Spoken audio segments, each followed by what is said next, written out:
Hello everyone, ICT বিলাসার online ক্লাসে তোমাদের সবাইকে স্বাগতম। এইচএসসি আইসিটি চতুর্থ অধ্যায় HTML বেসিক ক্লাস। HTML এ অনেকগুলা ট্যাগ লাগে HTML কোড করতে। এখানে আমি ট্যাগগুলা লিখে নিছি, যে ট্যাগগুলা তোমাদের লাগবে সেই ট্যাগগুলা নিয়ে আমি একটু কথা বলতেছি তোমাদের সাথে। HTML ট্যাগ, শুরুর ট্যাগ, ক্লোজিং ট্যাগ। HTML এর ডকুমেন্ট বর্ণনা করে। বডি ট্যাগ, বডি শুরু এবং ক্লোজিং ট্যাগ। প্রোগ্রামের মূল কন্টেন্ট অংশ নির্দেশ করতে তখন আমরা বডি ট্যাগ ব্যবহার করে থাকি। টাইটেল ট্যাগ, ডকুমেন্ট টাইটেল নির্দেশ করে।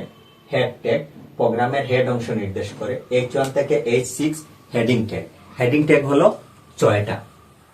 H1 থেকে H6 পর্যন্ত আমি হেডিং ট্যাগের ক্লাসে ওইটা আলোচনা করব। প্যারাগ্রাফ, একটি প্যারাগ্রাফ বর্ণনা করে। বোল্ড ট্যাগ, লেখাটা বড় করে নির্দেশ করতে বা কোনো টেক্সট বোল্ড আকারে নির্দেশ করতে তখন আমরা বোল্ড ট্যাগ ব্যবহার করে থাকি।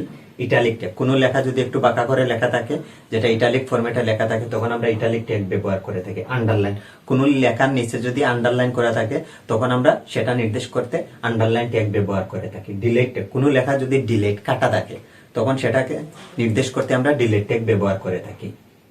সাব ট্যাগ, কোনো লেখা যদি নিচের দিকে থাকে তখন আমরা সাবস্ক্রিপ্টেড ট্যাগটা ব্যবহার করে থাকি, যেটা সাব ট্যাগ ব্যবহার করে থাকি সাবস্ক্রিপ্টেড টেক্সট নির্দেশ করে। সুপ ট্যাগ, কোনো লেখা যদি পাওয়ার হিসেবে থাকে সুপারস্ক্রিপ্টেড টেক্সট নির্দেশ করে। বিআর, বিআর হলো কোনো লাইন ব্রেক নিতে বা এক লাইন ফাঁকা রেখে অন্য লাইন শুরু করতে তখন আমরা বিআর ট্যাগ ব্যবহার করে থাকি। এ হাইপার রেফারেন্স, যেটা একটি ওয়েব পেজের সাথে আরেকটি ওয়েব পেজ লিংক আপ করে যদি দেয়া থাকে তখন আমরা হাইপার রেফারেন্স ট্যাগটা ব্যবহার করে থাকি। হাইপার রেফারেন্সের উপরে আমি একটা ক্লাস নিব। টেবিল, HTML এর টেবিলটা আমার মাস্ট বি থাকে। ক নাম্বার প্রশ্নতে টেবিল থাকে, আমরা টেবিল নির্দেশ করতে টেবিল ট্যাগ ব্যবহার করে থাকি। টিডি, টেবিলের সেল। টিডি মানে টেবিল ডাটা। টেবিলের ভিতরে যে অংশটুকু দেয়া থাকবে, তথ্য দেওয়া থাকবে, সেই তথ্যগুলা বর্ণনা করতে টেবিল ডাটা ট্যাগ ব্যবহার করে থাকি। টিআর, টেবিল র নির্দেশ করে। র কলামের হিসেব আছে, আমি টেবিলের ক্লাসে র কলাম বুঝিয়ে দেব। টিএইচ, টেবিল হেড, যেটাতে হেড পার্ট নির্দেশ করে। টেবিলের হেডিং, হেডলাইন বা একটা কলামের হেডলাইন যখন নির্দেশ করবে তখন আমরা টিএইচ ব্যবহার করে থাকি। এলআই, লিস্ট বা তালিকা বর্ণনা করে। OL, order list. ওএল এর মিনিং হচ্ছে অর্ডার লিস্ট। কোনো কিছু যদি অর্ডার লিস্টে দেয়া থাকে তখন অর্ডার লিস্ট নির্দেশ করতে ওএল ট্যাগ ব্যবহার করে থাকি। ইউএল, ইউএল মানে আনঅর্ডার লিস্ট।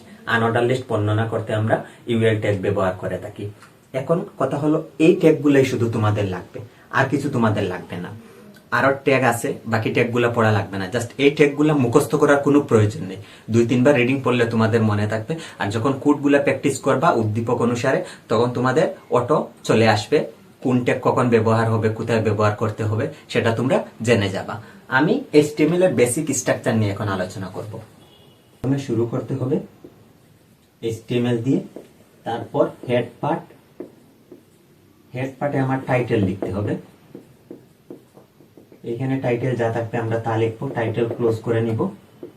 টাইটেল লেখা শেষ হলে আমরা হেড পার্ট ক্লোজ করে নিব। তারপর বডি পার্ট চালু করব। বডি পার্টে আমার যে মূল কন্টেন্ট আছে এইখানে বসবে মূল কন্টেন্ট। তারপর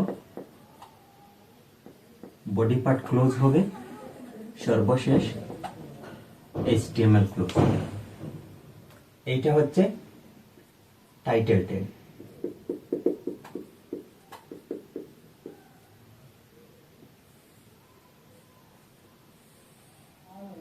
এইটা হচ্ছে হেড ট্যাগ।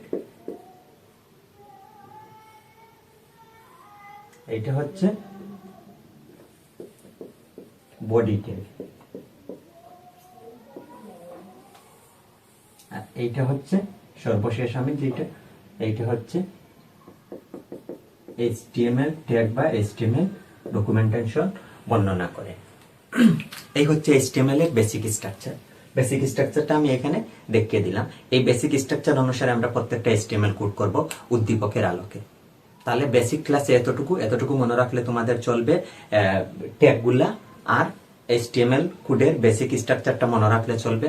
তখন আর যখন আমরা HTML কোডের ক্লাসগুলা নিব উদ্দীপকের আলোকে, তখন তোমাদের আর বুঝতে খুব একটা ঝামেলা হবে না। আশা করি তোমরা ট্যাগগুলা 2-1 বার পড়ে নিবা, পড়ে নিলে তোমাদের মনে থাকবে। বেসিক ক্লাসে এতটুকু পর্যন্ত। তোমাদের সবাইকে অসংখ্য ধন্যবাদ।